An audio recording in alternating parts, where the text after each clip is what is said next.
Hello' everyone, মোৰ চেনেললৈ আপোনালোকক স্বাগতম জনাইছোঁ। এই পামলখিজোপা দেখিছে নহয়, ইমান ধুনীয়াকৈ লাগি আছে। ভাবিলোঁ আচাৰকে বনাওঁ। চ' আপোনালোককো দেখাওঁ কেনেকৈ মই আচাৰ প্ৰস্তুত কৰিলোঁ আৰু খুব কম খৰচতে মই এই আচাৰটো প্ৰস্তুত কৰিছিলোঁ। আহকচোন চাই যাওঁ। লগতে জলকীয়া কেইটামানো ছিঙি লওঁ আচাৰত দিবলৈ। এই বাৰীখন যে দেখিছে, এখন মামাৰ ঘৰ দেই। মামা ল'ৰা ঋতু শইকীয়া, তেওঁ মানে খেতি কৰিছে আৰু জলকীয়া খেতি আৰু বেলেগ বেলেগ খেতিও আছে, এইবোৰ টেঙা এইবোৰ। তাৰপিছত আৰু এই যে পামলখিজোপা মামাৰ ঘৰৰে হয়। আমি আচলতে মামাৰ ঘৰলৈ পামলখি নিব আহিছিলোঁ। আৰু অলপ জলকীয়া বাৰীখন দেখাই দিওঁ।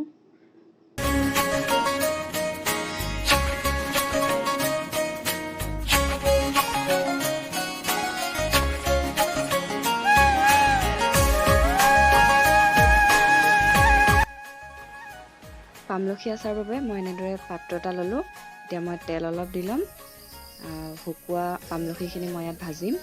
তাৰ বাবে মই মছলা ল'ম। মছলা মই 2 টকীয়া মছলা লৈছোঁ আৰু এটা ভিনেগাৰ লৈছোঁ। এইখিনি মই তেলতে মই মছলাখিনি দি পিনে মই পামলখিখিনি ভাজিম। পামলখিখিনি আনি মই প্ৰথমতে ভালদৰে ধুলোঁ। ধুই 2 দিন নিমখত তিয়ালোঁ আৰু তাৰপিছত 2 দিন শুকুৱালোঁ।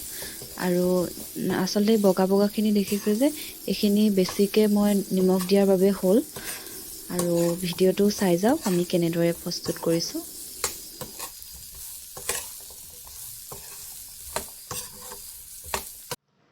আপোনালোকে এনেদৰে ট্ৰাই কৰিব ঘৰত।